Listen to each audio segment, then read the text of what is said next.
말씀 시편 116편은 참으로 아름다운 신앙의 고백입니다.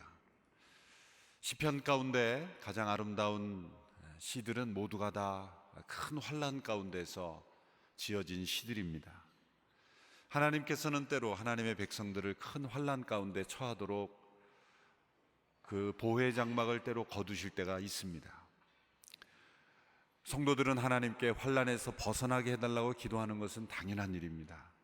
또 하나님께서는 그런 기도를 기뻐하심으로 우리를 환난에서 벗어나게 하고 계십니다. 그러나 때로 하나님의 큰 섭리 가운데 우리가 그 환난 가운데 믿음의 선한 싸움을 싸우며 우리 믿음이 자라고 또 더 큰 믿음으로 또 하나님의 영광을 나타내게 하시기 위해서 우리에게 환난을 허락하실 때가 있습니다. 그러므로 우리는 환난에서 벗어나게 해달라는 기도도 드리지만 때로 하나님의 뜻 가운데 우리에게 환난을 허락하실지라도 그것을 넉넉히 이길 수 있는 은혜와 능력을 주시옵소서, 그런 기도도 함께 들어야 할 줄 압니다. 때로 하나님의 큰 은혜는 큰 고난과 함께 우리에게 찾아오기 때문입니다. 스펄전 목사님이 이런 글을 썼습니다. 하나님의 가장 감미로운 연애 편지는 두 곳장을 넣는 봉투에 담겨져서 우리에게 배달된다. 우리는 그 봉투를 보고 놀라서 겁을 먹지만 우리가 그 봉투를 어떻게 뜯어야 할지를 알고 있기만 한다면 그 안에는 우리 영혼을 부유하게 해줄 수 있는 큰 선물들이 들어있다. 큰 환난과 시련들은 하나님께서 주시고자 하는 큰 은혜를 감싸고 있는 구름들이다 라는 것입니다. 하나님의 사랑과 그 은총이 우리에게 배달될 때 때로는 그 겉 포장은 우리를 놀라게 하고 당황하게 하는 것이라는 것입니다. 이런 말이 있죠. 유명한 말이죠. 하늘은 스스로 돕는 자를 돕는다. 그래서 학생들이 공부할 때나 직장인이나 이렇게 그 책상 위에도 붙어 있고 곳곳에 이렇게 붙어 있는 말입니다. 일리 있는 말이지만 성경적 진리는 아닙니다. 하늘은 스스로 돕는 자를 돕는다. 그러므로 스스로 열심히 노력해라. 그렇게 권면하고 노력하도록 동기를 유발시켜주는 말이죠. 그 말이 왜 진리가 될 수는 없는가 하냐면 하나님께서는 스스로 도울 수 없는 자를 더 크게 도우시기 때문이죠. 하나님은 자기 스스로를 도울 수 있다고 생각하는 사람은 스스로 돕게 내버려 둡니다. 오히려 하나님의 도우심은 나는 나 스스로도 도울 수 없는 존재임을 깨닫고 그러한 절실한 하나님을 의지하는 겸허한 마음을 가진 사람에게 큰 도움으로 임하시기 때문입니다. 스스로를 돕는 것을 정죄하거나 그것을 하나님께서 인정하지 않는다는 뜻이 아니죠. 그 말이 진리가 될 수 없다는 말입니다. 오늘 시편 기자는 스스로 도울 수 없는 상황에서 하나님의 도우심을 구하고 고백하고 있습니다. 그 감격과 감동이 1절과 2절에서 나오죠.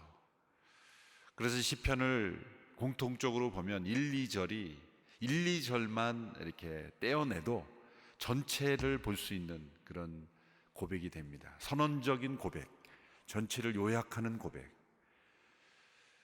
이 시편 기자는 너무나 큰 감동과 감격 속에서 하나님의 구원을 고백하고 있습니다. 1, 2절을 다시 한번 읽어볼까요? 시작. 여호와께서 내 음성과 내 간구를 들으심으로 내가 그를 사랑하는도다. 그의 귀를 내게 기울이셨으므로 내가 평생에 기도하리라. 1절을 2절에서 부연으로 더 구체적으로 설명하죠. 하나님께서 내 간구를 들으셨다. 내 음성을 들으셨다. 그런데 이제는 2절에서는 어떻게 들었는가? 귀를 기울이시면서 들으셨다. 그냥 듣는 것이 아니라 귀를 기울이며 들어주셨다. 하나님에 대한 사랑의 고백을 하고 있습니다. 그는 어떤 도움을 얻었습니까? 그가 처한 스스로 도울 수 없는 상황은 어떤 상황이었습니까? 3절에서 나옵니다. 사망의 줄이 나를 두르고 수월의 고통이 내게 이르므로 내가 환난과 슬픔을 만났을 때라고 고백합니다. 사망, 스월, 환난, 슬픔, 이 모든 것이 다 우리가 처한 도움이 절실히 필요한 자기 스스로 도울 수 없는 그런 상황이죠. 8절에도 또 사망이라는 단어가 나옵니다. 내용을 사망해서 이 사망이라는 단어가 반복되어 나타나는 것을 볼 때 이 시편 기자는 죽음의 위협, 죽음의 고통, 그 사망의 처한 환난 속에서 건짐을 받은 구원을 고백하고 있다는 것을 알 수가 있습니다. 이런 상황에서 이 시편 기자는 하나님께 간구했습니다. 4절에 보면 내가 여호와의 이름으로 기도하기를 여호와여 주께 구하오니 내 영혼을 건지소서 이렇게 기도했습니다. 은혜가 풍성하신 하나님께서 이 극심한 환난 가운데 처한 이 영혼을 건져주십니다. 그런데 그 건짐받은 감격을 어떻게 고백하냐면 이 8절입니다. 8절이 참 은혜로운 구절인데요, 우리 같이 한번 읽어볼까요? 시작. 주께서 내 영혼을 사망에서 내 눈을 눈물에서 내 발을 넘어짐에서 건지셨나이다. 내 영혼을 구원하셨나이다. 이런 고백에서 그치지 않습니다. 내 영혼을 사망에서 구원해 주실 뿐만 아니라 내 눈을 눈물에서, 무슨 슬픔에서 다 우리를 씻겨주신다는 거예요. 뿐만 아니라 내 걸음을 넘어짐에서 붙잡아 주셨다. 내 발걸음을 견고하게 지켜주셨다는 거예요. 나를 사망에서 건져주시는 구원의 은혜를 베풀어 주실 뿐만 아니라 내 눈에서 흘리는 슬픔까지 다 건져주시고, 여기서 우리의 감정까지 다 치유해 주시고, 우리의 마음에 있었던 모든 그런 두려움, 염려, 불안, 이 감정의 치유까지 다 해주시고 우리의 발걸음을 견고하게 지켜주셨다. 삼중적인 그러한 구원, 삼중적인 그러한 회복을 경험하고 하나님 앞에 감사하고 있습니다. 내 영혼을 건져주소서 구원을 간구했지만 구하지 않은 것까지 하나님께서 주신 거예요. 우리가 받은 구원은 우리가 생각할 때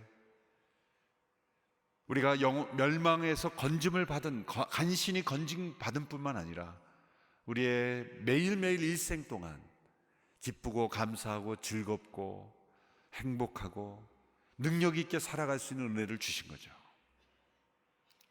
간신히 구원만 얻은, 죽은 이후에 우리가 그때 가서 내가 구원받았네 라고 그렇게 고백하는 구원이 아니라 사망의 음침한 골짜기를 다니는 그런 인생 가운데라도 우리 눈을 눈물에서 건져주시고 우리의 발걸음을 넘어짐에서 지켜주시는 그런 은혜다라고 고백하고 있는 것입니다. 자, 이런 받은 은혜 앞에서 이 시편 기자는 내가 어떻게 이 하나님의 은혜에 보답할까, 이 은혜에 대한 보답을 생각하게 되었습니다. 그 고백이 바로 12절의 말씀입니다. 우리 12절 말씀 같이 읽어볼까요? 시작. 내게 주신 모든 은혜를 내가 여호와께 무엇으로 보답할까? 내게 주신 모든 은혜를 내가 여호와께 무엇으로 보답할까? 은혜에 대한 이 보답을 생각하는 마음으로 참으로 값진 마음이죠.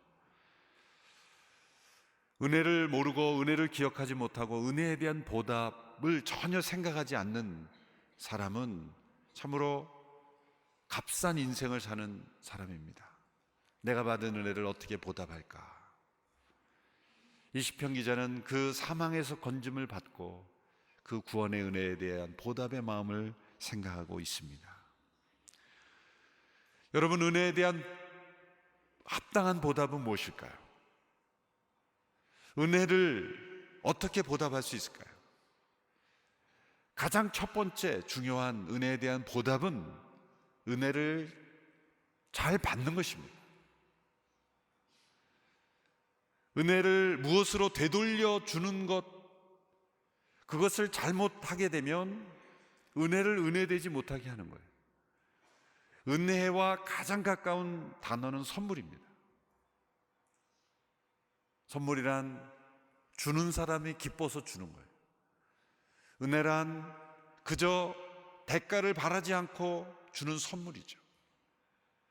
선물을 주는 사람이 내가 이 선물을 주면 나에게 무엇이 돌아올까를 생각하고 기대하는 순간 그것은 선물이 아니죠.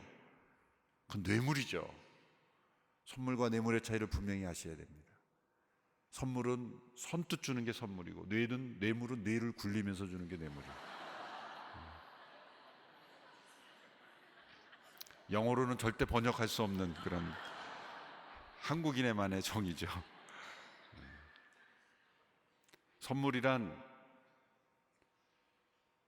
돌아오는 것이 없어도 기쁜 것이 선물이고, 돌아오는 것이 없으면 기분 나쁜 건 뇌물이에요.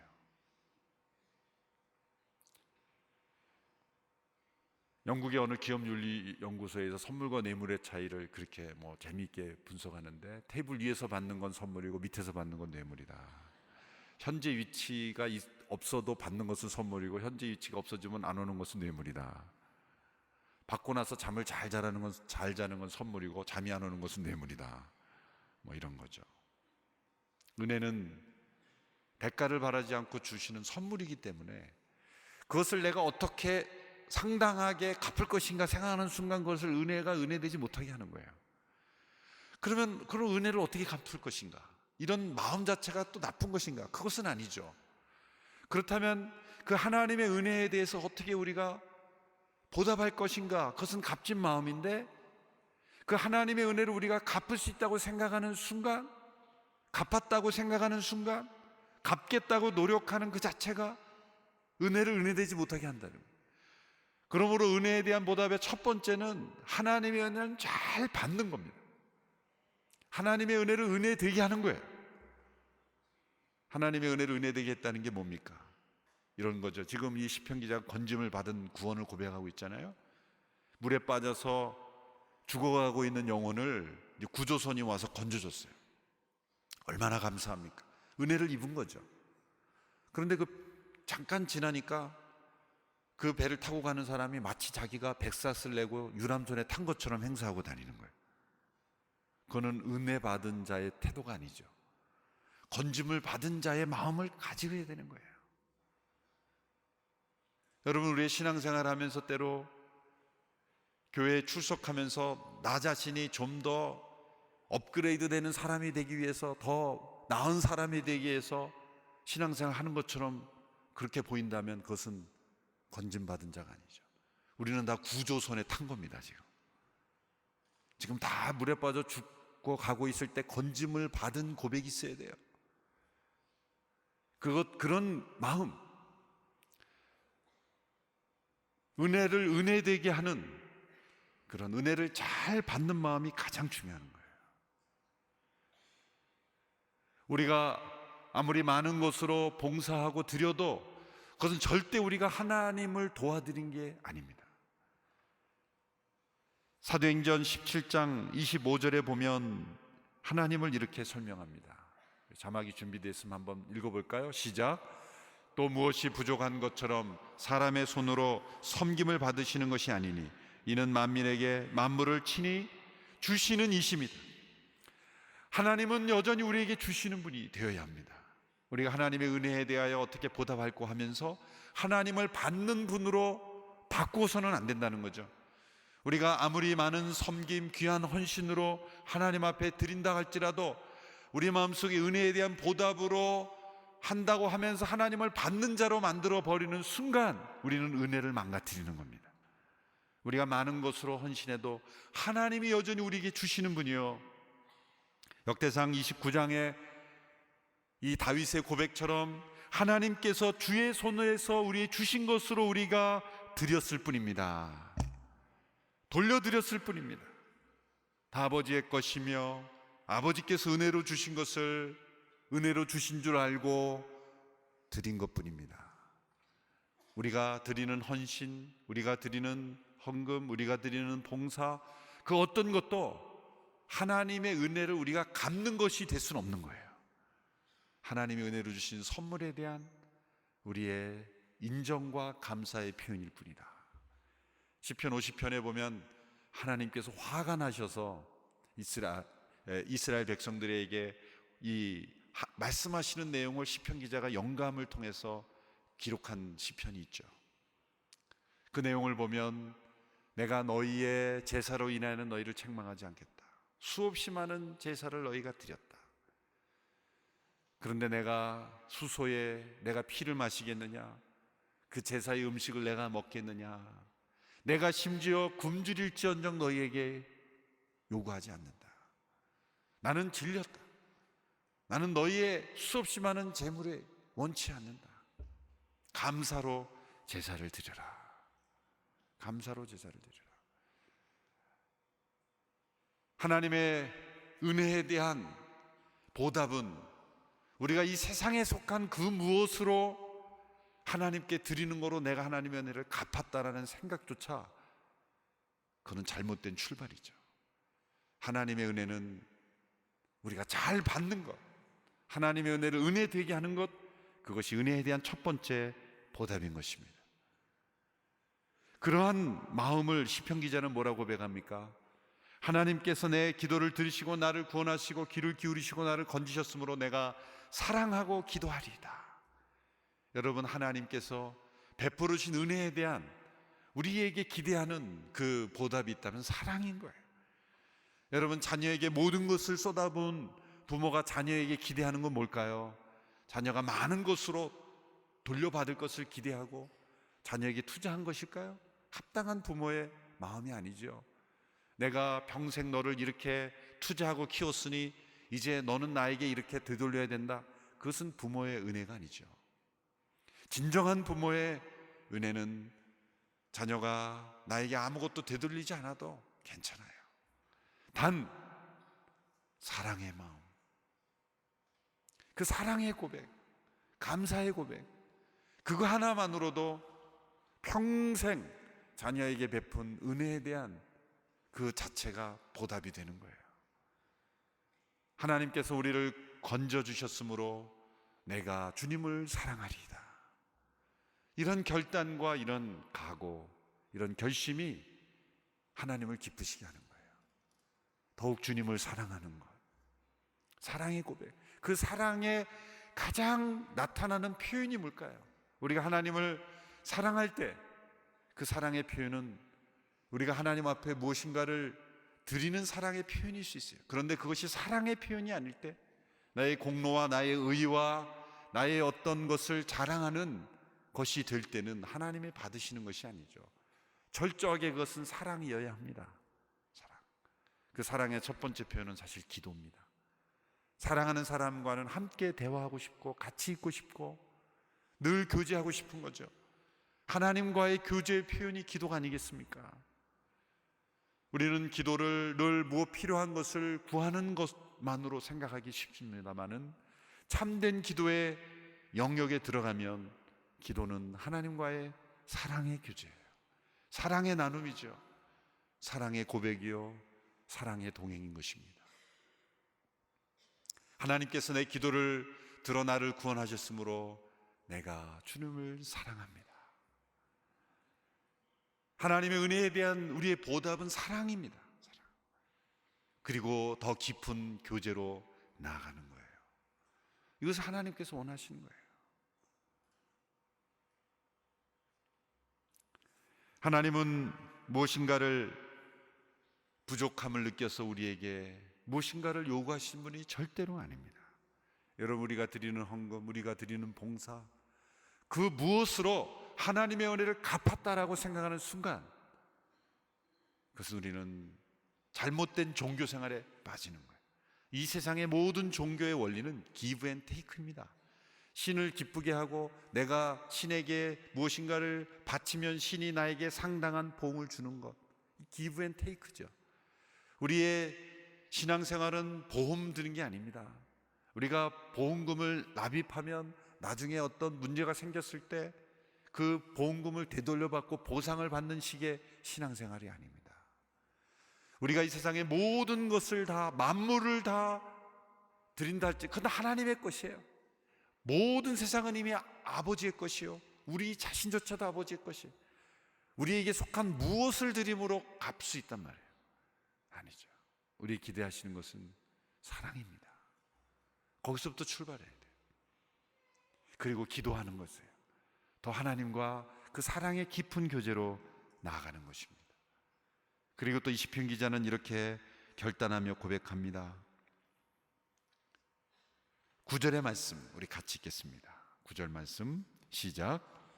내가 생명이 있는 땅에서 내가 여호와 앞에 행하리이다. 하나님의 은혜에 대한 보답을 결심한 영혼은 나의 이 땅에서의 모든 삶을 여호와 앞에서 행하리라. 코람데오라는 라틴어는 in the face, before the face of God, 하나님의 얼굴 앞에서라는 의미죠. 하나님의 얼굴 앞에서, 얼굴빛 앞에서 나의 모든 삶이 하나님의 얼굴 앞에서 행하는 것이다.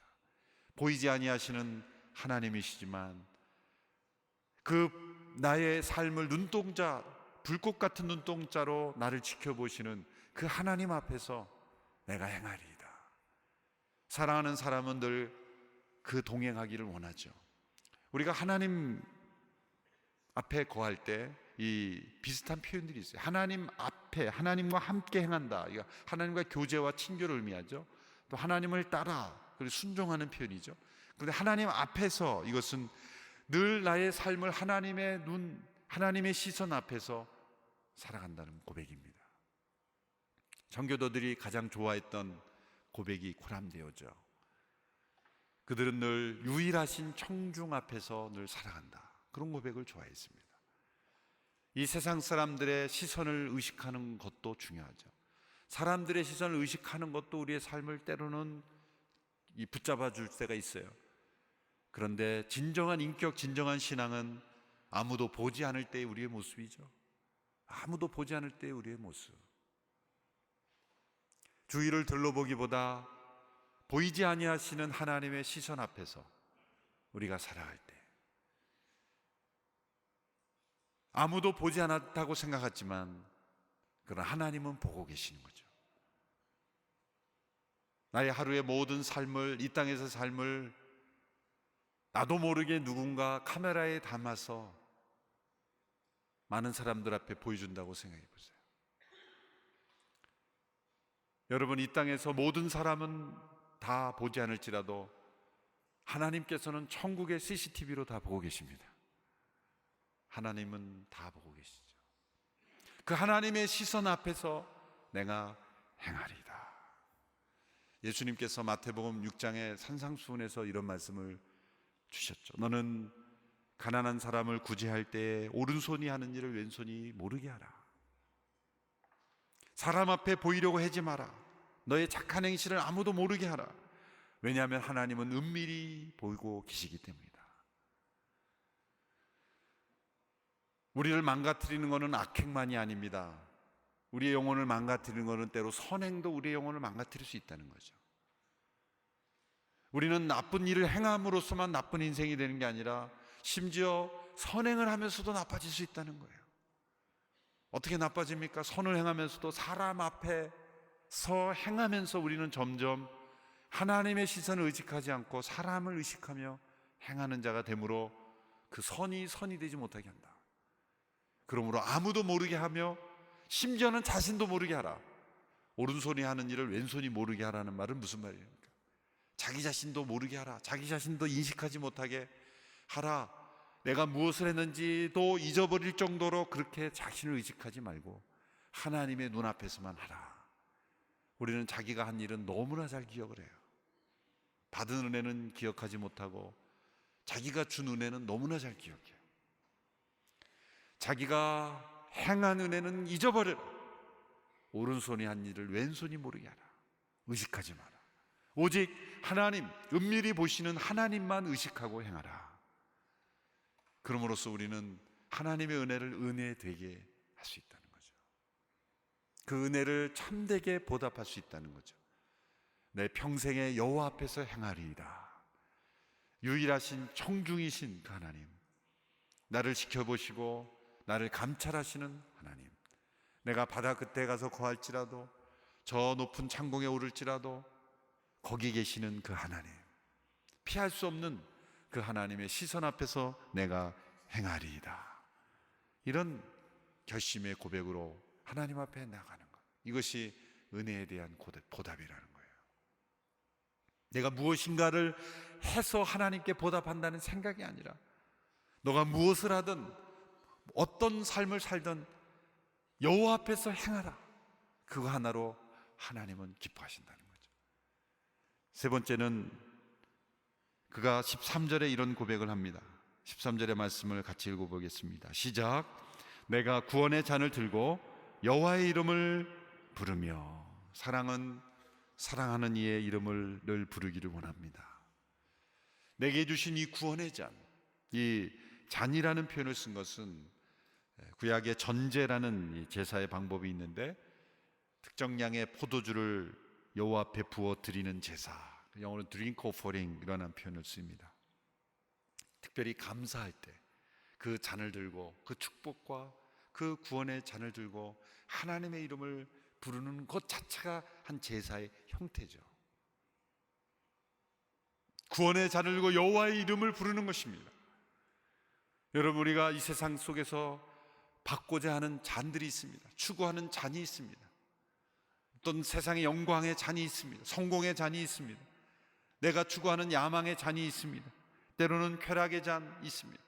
이 세상에서 추구하는 그 잔을 들고 하나님의 이름을 부를 수 있느냐는 거예요. 내가 추구하는 그 잔을 얻었습니다. 그 잔을 들고 하나님의 이름을 부를 수 있느냐는 거예요. 우리 세상 속에서 얻은 그 잔을 들고 하나님의 이름을 부를 수 없는 잔이라면 던져버리라는 거예요. 깨트려버리라는 거예요. 하나님의 이름을 부를 수 있는 잔, 그것은 구원의 잔이요, 하나님의 은혜의 잔이요, 감사의 잔이요, 찬송의 잔이요. 우리에게 주시는 그 잔을 들고 여호와의 이름을 부르며 인정하며 감사하며 찬양하는 것, 이 잔은 하나님께서 부어주신 잔입니다. 그렇게 감사로 나아가는 것, 하나님께 바로 은혜에 보답하는 모습이죠. 또한 그는 이렇게 고백합니다. 14절과 18절에서 14절의 말씀 같이 읽겠습니다. 시작. 여호와의 모든 백성 앞에서 나는 나의 서원을 여호와께 갚으리이다. 18절의 말씀 시작. 내가 여호와께 서원한 것을 그의 모든 백성이 보는 앞에서 내가 지키리이다. 사랑은 상대방과의 약속을 지킵니다. 사랑은 늘 사랑하는 이와의 약속을 지키기를 원합니다. 여기서 나의 서원을 여호와께 갚으리로다. 나의 서원을 모든 백성이 보는 앞에서 지키리이다. 하나님에 대한 그 사랑 때문에 그 사랑의 서원을 내가 지켜가는 것, 많은 사람들이 지켜보는 앞에서 하나님께 대한 나의 사랑을 간증하고 고백하는 거예요. 그 사랑을 알게 한다는 거예요. 이 서원을 모든 사람들 앞에서 갚는다는 것은 내가 얼마나 위대한 사람인지, 내가 얼마나 크게 기여한 사람인지를 나타낸다는 뜻이 아니에요. 내가 약속한 것 지키는 그런 위대한 사람이라는 것을 증명하는 것이 아니라 하나님의 사랑이 얼마나 크고 위대하신지를 많은 사람들 앞에서 알게 하면서 지키는 사랑이라는 거예요. 존 폭스라는 분이 쓴 이 순교자의 사화 가운데 이런 이야기가 있습니다. 존 필포치라는 그런 순교자가 순교당하면서 한 말을 이렇게 고백하고 있습니다. 그는 형 집행관과 함께 화영장으로 끌려가고 있었습니다. 그런데 그 좌우에 그를 끌고 간 이 집행관들이 그 화형대 가까이 가서 그를 양쪽으로 붙잡고 그를 들어서 옮기려고 했던 거죠. 왜냐하면 도망갈까봐, 움직일까봐 그랬는지 모릅니다. 그때 그는 이런 고백을 했다고 합니다. 너희가 나를 교황처럼 예우하려고 하느냐? 나는 내 여정의 마지막까지 걸어가는 것으로 만족한다. 그리고는 그 화형대 앞에 무릎을 꿇고 이렇게 말했다는 거죠. 나는 이곳에서 내 소원을 갚으리라. 하나님께 대한 내 소원을 갚을 것이다. 하나님에 대한 그 사랑의 그 고백을 나는 버리지 않을 것이다. 내가 이 화형대에서 불에 타 죽을지라도 내가 여호와께 내 소원을 갚으리다. 믿음을 지키고 충성을 지키고 그리고 하나님에 대한 내 사랑의 소원을 갚을 것이다. 그런 아름다운 고백을 하고 순교했다는 거죠. 여러분, 때로 그 소원이 우리의 생명을 요구할지라도 그 생명을 다함으로 내 소원을 하나님 앞에 사랑의 소원을 고백하는 성도들이 있었습니다. 그래서 15절에 이런 고백이 나오는 거죠. 15절의 말씀을 같이 읽겠습니다. 시작. 그의 경건한 자들의 죽음은 여호와께서 보시기에 귀중한 것이로다. 하나님께서 귀중하게 보시는 그 사랑, 그것은 이 세상에서 가장 우리가 소중하게 여기는 자신의 생명을, 하나님에 대한 사랑의 소원을 지키기 위해서 드리는 거예요. 이것은 생명을 드림으로써, 생명을 바침으로써 자신이 얼마나 위대한지를 드러낸 것이 아니라, 영웅 심리로 드리는 것이 아니라 하나님께서 주신, 내게 주신 은혜, 무엇으로 보답할고 그 사랑의 고백 속에 기도로 나아가고 또는 여호와 앞에서 행하고 그리고 하나님 앞에 그렇게 사랑의 삶으로, 고백으로, 동행으로 나아갈 때 때로는 생명을 드림으로써, 죽음으로써 그 소원을 갚게 될 때 하나님께서는 그 죽음을 너무나 귀중하게 보시는 거예요. 생명을 드림으로 하나님의 은혜를 갚을 수 있다는 게 아닙니다. 우리의 생명을 다 드려도 하나님의 은혜는 갚을 수 없어요. 갚아지는 은혜가 아닙니다. 우리가 죽음으로써 하나님의 은혜를 갚아진다는 게 아닙니다. 내게 주신 그 은혜를 무엇으로 보답할고, 나는 그 하나님의 은혜에 대한 그 감사 속에, 그 찬양 속에, 그 사랑의 고백 속에 때로는 내 생명의 드려지는 그 소원을 갚게 될 때 하나님은 그것을 기뻐하시고 귀중히 보신다는 거예요. 그것은 갚을 수 없는 은혜이기 때문입니다. 단지 우리는 하나님을 사랑할 뿐입니다. 죽음으로써 사랑을 표현할 뿐입니다. 그러나 우리는 기도부터 출발해야 되는 거예요. 주께서 내 음성을 듣고 내 간구에 귀를 기울이심으로 내가 주님을 더 사랑하겠습니다. 그래서 나는 기도하겠습니다. 내가 위급할 때만 내가 하나님을 찾는 영혼이 아니라 내 일상생활 속에 사랑으로 주님과 동행하겠습니다.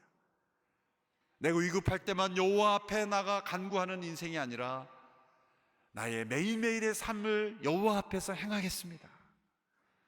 그리고 내가 나의 소원을 지키겠습니다. 사랑의 소원을 지키고 사랑으로 행하는 인생이 되겠습니다. 이것이 하나님의 은혜에 대한 올바른 보답이죠. 여러분, 우리의 믿음의 생활이 하나님의 은혜를 은혜되게 하는 우리의 삶이 되기를 바랍니다. 은혜를 잘 받는 사람은 어떤 사람이에요? 하나님 앞에 나아가 잘 간구하는 사람이에요. 더 도와달라고 구하는 사람이에요. 더 도와주십시오. 하나님의 도움을 날마다 구하는 사람, 그게 은혜를 제대로 받은 사람이에요. 그리고 더 사랑으로 기도하는 사람, 하나님과 더 깊이 교제하는, 그리고 하나님 앞에서 날마다 행하는 사람, 그리고 하나님과의 약속을 지키는 사람입니다. 그 소원을 지킴으로 은혜를 갚을 수 있는 것이 아닙니다. 그것은 은혜에 대한 우리의 고백일 뿐이에요. 그것이 때로 죽음일지라도 하나님께 대한 나의 사랑의 고백을 가져가는 그 어떤 유혹에도 굴하지 않고 하나님 살아계심을 고백하며 많은 사람들 앞에서 하나님이 살아계심을, 하나님이 진정 만왕의 왕이심을 고백하지 못하도록 하는 그런 상황이 온다면 하나님에 대한 사랑의 고백을 내 생명보다 더 귀하게 여기고 내게 죽음이 요구될지라도 그 사랑의 고백을 더 소중하게 여길 때 그게 내 소원을 지키는 거예요. 그런 하나님에 대한 올바른 보답과 감사의 표현으로 하나님 앞에 일평생 나아가는 귀한 성도들 다 될 수 있게 되기를 축원합니다.